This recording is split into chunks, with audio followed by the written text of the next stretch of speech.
Hello students, welcome back to my YouTube channel. मैं चाहूँगा कि 9th क्लास के सभी स्टूडेंट मेरे साथ जुड़ जाएं, क्योंकि ये सीरीज जो है वो 9th क्लास के लिए है। 9th क्लास के सभी चैप्टर्स आपको मेरे प्लेलिस्ट में मिलेंगे और अपना कोर्स पूरा करें, उससे अपनी तैयारी अच्छी बनाएं और 10th का बेस इससे तैयार करें। तो आज हम नया चैप्टर स्टार्ट करने वाले हैं जिसका नाम है लाइन्स एंड एंगल, यानी कि इसका मतलब है कि ज्योमेट्री आपके स्टार्ट हो गई है। अगर लाइन्स एंड एंगल स्टार्ट हो गया है तो समझ लीजिए कि ज्योमेट्री आपके पूरी तरह से स्टार्ट हो चुकी है। तो इस पे पहले थ्योरम्स करेंगे, फिर उसके बाद अगर थ्योरम्स आपको अच्छे से समझ में आ गई तो उसके बाद आप इसके क्वेश्चंस इजीली कर पाएंगे। बस थ्योरम पे थोड़ा सा ध्यान दें, आपको रटना नहीं है इसको, थ्योरम को बिल्कुल भी रटना नहीं है, इसको समझना है कि ये कैसा हो रहा है, क्या हो रहा है। इसका कोई प्रूफ नहीं कराया जाएगा, कोई आपसे थ्योरम का प्रूफ नहीं पूछता कि ऐसा क्यों हुआ। आपको बस थ्योरम को ध्यान से पढ़ना है और दिमाग में रखना है कि ऐसा हो रहा है तो ऐसा होगा, उसका रिजल्ट याद रखना है। ठीक है, तो चलिए हम बढ़ते हैं थ्योरम की तरफ। सबसे पहली थ्योरम जो हमारी एनसीईआरटी में है 6.1 और हमारा चैप्टर स्टार्ट हो चुका है, कौन सा? Lines and angle. तो सभी 9th क्लास के स्टूडेंट मेरे साथ जुड़ जाएं और अपनी तैयारी स्टार्ट कर दें। चलिए, theorem 6.1, if the sum of two adjacent angle. आपको ये वर्ड थोड़ा सा परेशान करता होगा, adjacent angle is 180 degree, then the non-common arms of the angle form a line। अब देखिए इसका मतलब क्या है, पहले तो मैं आपको ये समझा देता हूं कि एडजेसेंट एंगल क्या होता है।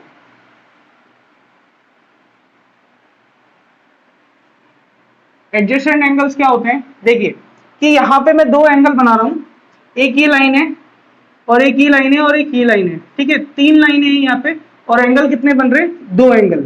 ठीक है, एक एंगल ये और दो एंगल ये। कितनी लाइनें हैं पहले ये ध्यान से सोचें, कितनी लाइनें हैं? तो इसमें तीन लाइनें, 1 2 और 3, तीन लाइनें और एंगल कितने बन रहे हैं? दो बन रहे हैं। क्यों भाई? देखिए इसमें ऐसा भी तो हो सकता था कि ये एंगल, यहाँ पे चार लाइनें और दो एंगल है। ठीक है, तो ये एडजेसेंट नहीं होंगे जब इसकी दोनों आर्म्स एक दूसरे से चिपक जाएं। जब ये दोनों आर्म्स एक दूसरे से चिपक जाएंगी तो इसकी एक ही आर्म रहेगी जो दोनों की कॉमन रहेगी। ठीक है, कॉमन आर्म्स कहलाती है ये वाली, यानी कि इसको मैं नाम दे देता हूं ए, इसको नाम दे देता हूं बी और इसको सी और इसको ओ। तो आपके पास ओसी जो है इसकी कॉमन आर्म्स है ना, जो दोनों एंगलों को सपोर्ट कर रही है, जो दोनों एंगलों को बनने में सपोर्ट कर रही है। तो मैं दो एंगल ना अलग अलग बना के एक ही एंगल मैंने बना दिया है। ठीक है, इस बात को समझे कि मैंने दोनों को मिला के अलग अलग एंगल नहीं बनाए, दोनों की आर्म्स को क्या कर दिया? कॉमन कर दिया। तो ये आपकी आर्म क्या कहलाएगी? कॉमन आर्म कहलाएगी। तो इसी को कहा गया इसने कॉमन आर्म्स। ठीक है, ये कॉमन है, ये कॉमन है, तो ये कैसी होंगी? ये दोनों बाकी बची हुई नॉन कॉमन है ना। तो मैं लिख देता हूं OC equal to common arms. ठीक है, और बाकी की जो है आपके पास OA and OB common arm है, OA एंड OC आपकी नॉन कॉमन आर्म होगी। ठीक है, ध्यान रखिए। तो ये तो दोनों नॉन कॉमन है और ये कॉमन है, थोड़ा सा इतना सा ध्यान रखिए। कब बनते हैं एडजेसेंट एंगल? जब दो एंगलों को चिपका दिया जाए, यानी कि एक जो एंगल होगी, एक जो लाइन होगी वो चिपक जाएगी और कॉमन हो जाएगी। ठीक है, तब इस तरह के एंगल बनेंगे। इस एंगल को हम क्या कहते हैं? Adjacent angles. ठीक है, दो एंगल बन गए। अब थोड़ी सी डेफिनेशन पे जाते हैं कि थ्योरम क्या करिए। If the sum of two adjacent angle is 180, देखिए यानी कि एंगल 1 और एंगल 2 का सम अगर 180 हो जाए, कितना हो जाए? 180 हो जाए, तो क्या कह रहा है? Then the non common arm of the angle form a line. भाई इसका 180 होने का मतलब क्या है? कि इन दोनों का सम 180 हो जाए, इसका मतलब ये जो लाइन ऐसे है वो कैसी हो जाएगी? बिल्कुल सीधी हो जाएगी, और सीधी हो जाएगी तो एंगल कितने का हो जाएगा? 180 का हो जाएगा। कुछ इस तरह की कंडीशन है, समझे इसको, कि ये हो गई आपकी नॉन कॉमन आर्म और ये हो गई आपकी दोनों नॉन कॉमन आर्म्स, ये 1 और 2। अगर ये पूरा एंगल, यानी कि angle 1 plus angle 2 equal to 180 हो जाए, तो इसका मतलब आप समझ लीजिएगा कि ये पूरी लाइन क्या हो गई है? एक सीधी लाइन हो गई, स्ट्रेट लाइन हो गई है। यही कह रहा है, non common arms of the angle form a line, यानी कि एक स्ट्रेट लाइन को बना देता है अगर ये एंगल कितने का हो जाए? 180 डिग्री का हो जाए। बस इतनी सी बात है, ये थ्योरम आपको रट लेनी है, दिमाग में बैठा लेनी है अच्छे से। ठीक है, तो देखिए वापस से बताता हूं कि ये दो एंगल्स है, इन दोनों एंगल्स में जो दोनों लाइनें हैं नॉन कॉमन वाली, कौन सी वाली?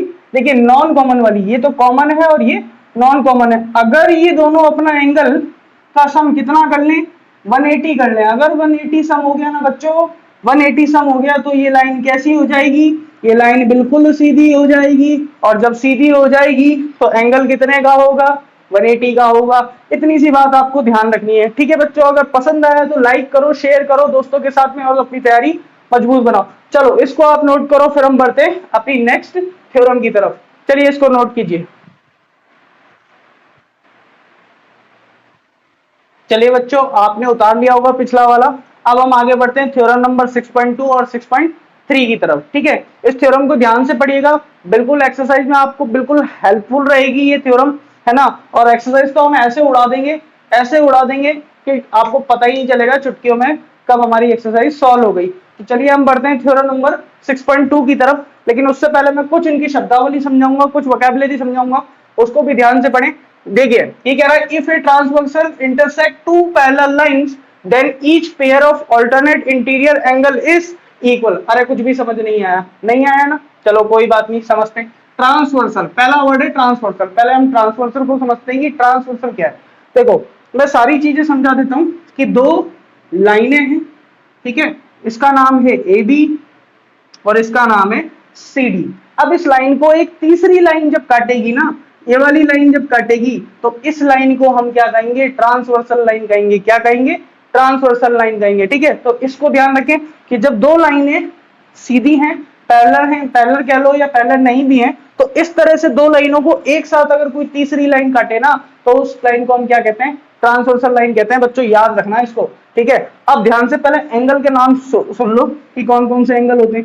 देखो एंगल 1 और ये एंगल 2, ये एंगल 3 और ये एंगल 4, ये एंगल 5, ये एंगल 6, ये एंगल 7 और ये एंगल 8, ठीक है। अब आपने देख लिए, अब सर याद कैसे करें, तो ध्यान रखो जो बाहर बाहर वाले हैं ना, पहला दूसरा सातवां और आठवां, तो इसको क्या कहेंगे हम, इसको कहेंगे एक्सटीरियर एंगल। क्या कहेंगे, एक्सटीरियर एंगल। तो मैं लिख देता हूं एंगल 1, एंगल 2 और एंगल 7 और एंगल 8, इसको क्या कहेंगे,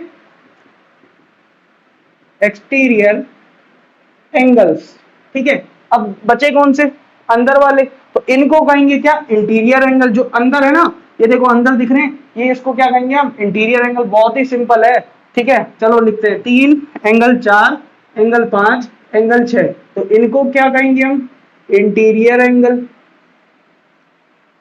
चलिए ये भी हो गए इंटीरियर एंगल। अब देखना ये तो थे इंटीरियर, अब इंटीरियर में भी कौन से वाले, अंदर वाले, ऑल्टरनेट, ये कहलाते हैं ऑल्टरनेट इंटीरियर एंगल। मतलब अंदर वाले भी हैं और एक साथ नहीं है, एक इधर वाला तो एक इधर वाला। तो यानी कि एंगल 3 और एंगल 6, ये जो जोड़ा है ना, इसको हम कहेंगे ऑल्टरनेट इंटीरियर एंगल। इसी तरह से 4 और 5 को हम क्या कहेंगे, ये भी जोड़ा क्या होगा, एंगल 4 और एंगल 5 का जोड़ा। देखो ये वाले दोनों और ये वाले दोनों, दोनों क्या होंगे, इसको हम कहेंगे ऑल्टरनेट इंटीरियर एंगल्स। ध्यान रखें इसका नाम, ठीक है।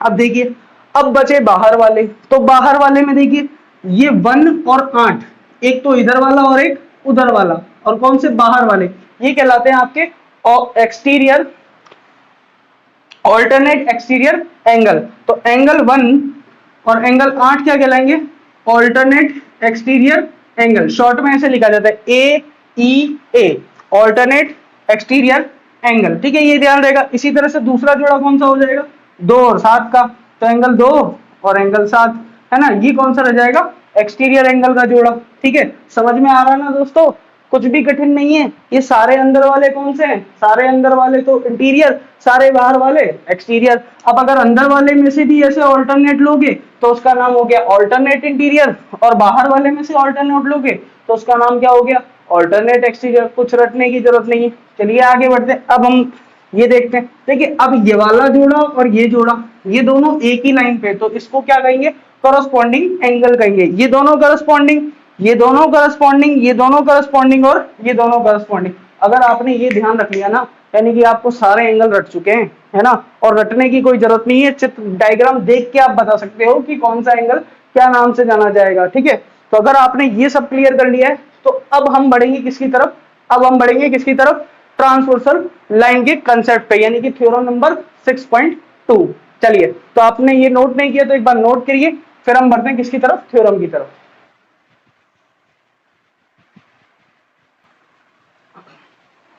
चलो दोस्तों, मजा आ रहा है ना। देखो दोस्तों, अब करते हैं अपन थ्योरम, है ना।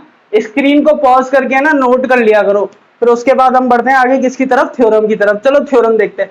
अब थ्योरम क्या कह रही है, if a transversal intersect two parallel line. अब तो हमें पता ही है ट्रांसवर्सल क्या होती है ना। तो अपन पढ़ते हैं 6.2 थ्योरम को, समझते हैं कि एक ट्रांसवर्सल है भाई, किसको काट रही है, एक पैरेलल लाइन को काट रही है। पता चल गया ना ट्रांसवर्सल कौन सी है, ये वाली।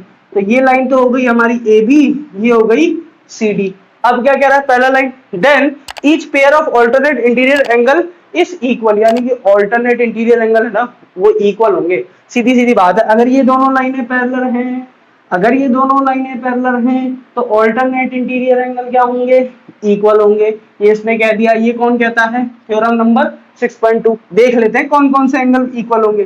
देखो 1 2 3 4 5 6 7 8। अब जानते हो ना ऑल्टरनेट इंटीरियर कौन से हैं, अंदर वाले और ऑल्टरनेट, यानी 3 और 6, 4 और 5। तो हम यहाँ क्या लिख सकते हैं, ये कह रहा है 3 equal to 3 equal to 6 angle 4 equal to angle 5, ये इक्वल होंगे। इतनी सी बात है, सिर्फ इतनी सी बात है कि अगर ये दोनों लाइनें पैरेलल है ना तो ये दोनों एंगल क्रॉस में ऑल्टरनेट इंटीरियर एंगल क्या होंगे, इक्वल होंगे। यानी 3 इक्वल होगा 6 के, याद रखने की जरूरत नहीं है।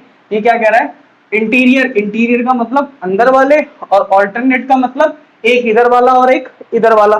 तो लिख लो, ये वाला 3 का 6 के इक्वल होगा, 4 किसके इक्वल होगा, 5 के इक्वल होगा। थ्योरम खत्म हो गई, है ना। इतनी सी बात थी, थ्योरम यही है दोस्तों, कोई डरने की बात नहीं है। ये ध्यान में रखना है, अगर लाइनें पैरेलल तो ऑल्टरनेट इंटीरियर एंगल क्या होंगे, इक्वल होंगे। चलो अब आगे बढ़ते हैं किसकी तरफ, 6.3 की तरफ, है ना। समझ में आ रहा ना दोस्तों, तो एक लाइक ठोक दो। चलो, if a transversal intersect two lines, है ना। अब थोड़ा सा ध्यान से देखिए, ट्रांसवर्सल हम जानते हैं, intersect two lines such that the pair of alternate interior angle is equal, then the lines are parallel, है ना। पहले वाली में क्या था, पहले वाली में देखो क्या था, 6.2 क्या कहती थी, 6.2 कहती थी इफ ए बी जो लाइन है ना, ए बी, वो पैरेलल किसके है, सी डी के। अगर ऐसा हुआ ना तो देन क्या, then angle 3 equal to angle 6 और एंगल 4 इक्वल टू एंगल 5। अरे यही तो आया था कि अगर ये दोनों लाइनें पैरेलल हैं तो ये एंगल इक्वल होंगे। तो 6.3 इसका जस्ट उल्टा है। उल्टा कैसे, कि अगर ये दोनों ये इस तरह के एंगल इक्वल हो गए ना ऑल्टरनेट इंटीरियर, तो ये दोनों लाइनें क्या हो जाएगी, पैरेलल हो जाएगी दोस्तों। तो बस इतना सा ध्यान रखना है कि if angle 3 equal to angle 6 and angle 4 equal to angle 5, then तब क्या होगा, तब होगा A B parallel to C D. अरे यही तो कहा है, transversal line intersect two lines such that pair of alternate angle are equal. अगर उनका पेयर इक्वल है ना तो लाइनें कैसी होंगी, लाइनें पैरेलल होगी। ऊपर वाला कह रहा है कि पेयर लाइनें अगर पैरेलल हैं तो क्या होगा, एंगल इक्वल होंगे। नीचे वाली थ्योरम क्या कह रही है कि अगर आपका एंगल इक्वल है तो लाइनें क्या होंगी, पैरेलल होंगी। इतनी सी बात है, दोनों ध्यान रखना, यानी दोनों एक दूसरे से जुड़ी हुई थ्योरम है, इसलिए साथ में कराइए। ये दोनों इक्वल तो लाइनें पैरेलल, और लाइनें पैरेलल तो ये दोनों इक्वल। बिल्कुल रट लेना, दिमाग में बैठा लेना इसको, ठीक है। चलो तो नोट करो एक बार, पॉज करके स्क्रीन को, फिर हम बढ़ते हैं नेक्स्ट थ्योरम की तरफ।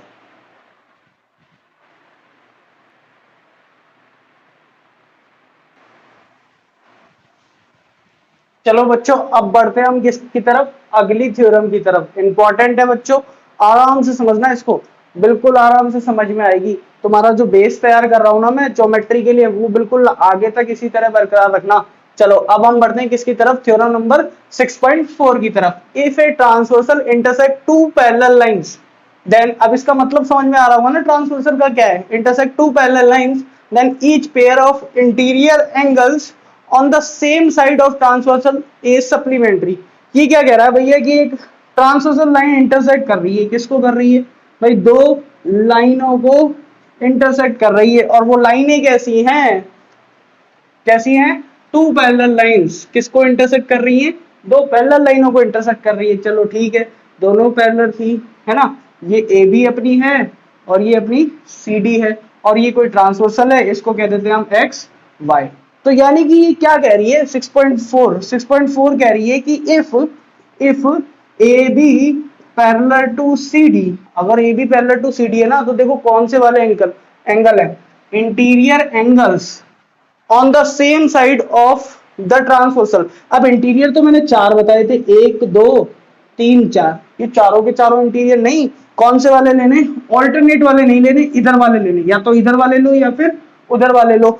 तो ये दोनों क्या होंगे, सप्लीमेंट्री होंगे। सप्लीमेंट्री का मतलब क्या है, इनका सम जो होगा कितना होगा, 180 होगा। कितना होगा, 180 होगा। यानी कि अगर मैं इसको नंबर डाल दूं 1 2 3 4, पहले वाले नंबर से कंफ्यूज मत होना, यानी कि 1 और 2, चलो मैं पहले वाले ही डाल देता हूँ, है ना, तो ये तो अपने है नहीं, चलो 1 2 3 4 ही रहने दो। इंटीरियर अपने यही वाले हैं, इंटीरियर एंगल, यानी कि एक साइड के इंटीरियर ये वाले और एक साइड के इंटीरियर वाले, ऑल्टरनेट मत लेना अब, ठीक है। अगर ये कह रहा है ये दोनों लाइनें पैरेलल है ना, तो हमेशा क्या होता है, angle 1 plus angle 3 equal to 180, यानी इन दोनों का सम कितना हो जाएगा, 180 हो जाएगा, और इन दोनों का सम कितना हो जाएगा, 180 हो जाएगा। इतनी सी बात है बस, यानी कि angle 2 plus angle 4 equal to 180। अगर ऐसा है, अगर ए बी पैरेलल है किसके, सी डी के, तो एंगल 1 प्लस एंगल 3 कितना हो जाएगा, 180 हो जाएगा, और एंगल 2 प्लस एंगल 4 कितना हो जाएगा, ये भी 180 होगा। सप्लीमेंट्री का मतलब भी यही है, ठीक है। चलो अब पढ़ते हैं थ्योरम नंबर 6.4 की तरफ, 5 की तरफ। ये बिल्कुल इनवर्स है, क्या है, इनवर्स है किसका, 6.4 का इनवर्स है। तभी मैंने दोबारा इसके लिए कुछ बनाने की जरूरत नहीं। देखो क्या कह रहा है, if a transversal intersected two lines such that a pair of interior angles on the same side of the transversal is supplementary then the two lines are parallel। ये क्या कह रहा है कि एक ट्रांसवर्सल लाइन ने दो लाइनों को काट दिया, ठीक है भाई, ए बी और सी डी कोई दो लाइनें थी, उनको किसने काट दिया, एक्स वाई एक ट्रांसवर्सल लाइन ने काट दिया। और भाई काटा ऐसे, ऐसे काटा कि इसके जो इंटीरियर वाले एंगल है ना, एक साइड वाले, उनका सम 180 हो रहा था, है ना। इनका सम अगर 180 हो रहा था, तो उसने कहा कि ये दोनों लाइनें डेफिनेटली क्या होंगी, पैरेलल होंगी। यानी कि इसको ऊपर लिख दो और इसको नीचे लिख दो। अगर अगर ऐसा है तो ऐसा हो रहा था, और ऐसा है तो ऐसा हो रहा है। यानी कि हम 6.5 के बारे में क्या लिख सकते हैं कि if angle 1 plus angle 3 equal to 180 और angle 2 plus angle 4 equal to 180, अगर इन दोनों का सम 180 हो रहा है ना, इंटीरियर वाले और एक ही साइड वाले, या तो उधर वाले या इधर वाले, यानी उधर वालों का सम 180 हो जाए या फिर इधर वालों का सम 180 हो जाए, देन क्या होगा, देन होगा A B parallel to C D. देखो ये वाली लाइन नीचे आ गई और ये लाइन ऊपर आ गई, तो इसीलिए इनवर्स तो है। इनवर्स क्या कहती है कि इन दोनों का सम 180 हो जाए, इसका या फिर इसका। वापस से कह रहा हूं, ट्रांसवर्सल लाइन के दोनों एक ही तरफ वालों का सम अगर 180 हो जाए, तो ये दोनों लाइनें कैसी होगी, पैरेलल होगी। इतनी सी बात है दोस्तों, ये दोनों थ्योरम एक जैसी है, तो किसी एक को ध्यान में रखो, अपना काम हो जाएगा, ठीक है। तो आगे बढ़ते हैं किसकी तरफ, 6.6 थ्योरम की तरफ। इसको नोट करेंगे और लाइट ठोकेंगे फटाफट से, ठीक है। आगे बढ़ते हैं हम अगली थ्योरम की तरफ, फिर हम करेंगे एक्सरसाइज।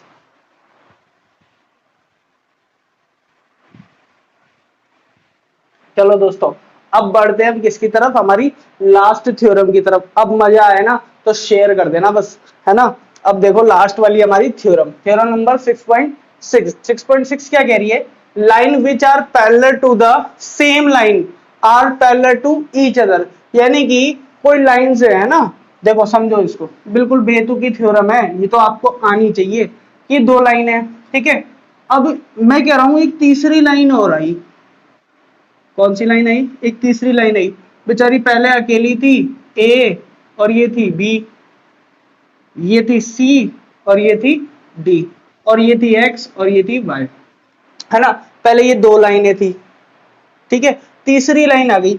मैंने कहा कि इफ ए बी लाइन जो है ना, वो पैरेलल किसके है, एक्स वाई के। यानी कि इसका मतलब ये लाइन इसके पैरेलल दे रखी है, ये लाइन किसके पैरेलल है, एक्स वाई के पैरेलल है। और क्या हुआ, ये हुआ कि सी डी जो थी ना वो भी किसके पैरेलल थी, एक्स वाई। इन दोनों का कोई रिलेशन नहीं है, सी डी किसके पैरेलल थी, वो भी किसके पैरेलल थी, एक्स वाई के। ये कह रही है कि मेरे पैरेलल है और ये कह रही है कि एक्स वाई मेरे पैरेलल है, यानी कि ये कह दो कि ए भी एक्स वाई के पैरेलल और सी डी भी किसके पैरेलल, एक्स वाई के पैरेलल। तो क्या हुआ पता है, ये हुआ, इस लाइन को भूल जाओ, ये दोनों आपस में कैसी हो गई, पैरेलल हो गई। ये इसके पैरेलल थी, मैंने इन दोनों का कोई रिलेशन नहीं कहा, मैंने क्या कहा, ए बी पैरेलल है एक्स वाई के, ठीक है, और सी डी पैरेलल है किसके, वो भी एक्स वाई के। तो मैं तो कह रहा हूं डायरेक्ट कह दो कि ये दोनों एक दूसरे के पैरेलल हैं। इसका मतलब then A B parallel to C D, A B parallel to C D. चलो इतनी सी बात थी कि A B parallel to C D, अगर ये इसके पैरेलल ये इसके पैरेलल तो दोनों आपस में क्या हो जाएगी, पैरेलल हो जाएगी। दोस्तों अगर ये मेरा वीडियो बहुत अच्छा लगा है आपको तो इसको लाइक करें, दोस्तों के साथ शेयर करें, है ना, और अपनी तैयारी मजबूत करने के लिए इसके सारे पार्ट देखें। सारे के सारे पार्ट देखने से आपका पूरा लाइन्स एंड एंगल आपका पूरा कंप्लीट हो जाएगा और आपको पता भी नहीं चलेगा मैंने थ्योरम के बेस पे किस तरह से आपका लाइन्स और एंगल वाला जो चैप्टर है जो बच्चों को बहुत टफ लगता है ना, वो बिल्कुल इजी तरीके से आपको पढ़ाया है। ठीक है, तो हम एक्सरसाइज की तरफ बढ़ेंगे नेक्स्ट वीडियो के अंदर, और आप जब तक इसको तैयार कीजिए, अपनी थ्योरम्स को बिल्कुल रेडी रखिए, फिर हम बढ़ते हैं एक्सरसाइज की तरफ नेक्स्ट वीडियो में। ठीक है, थैंक यू।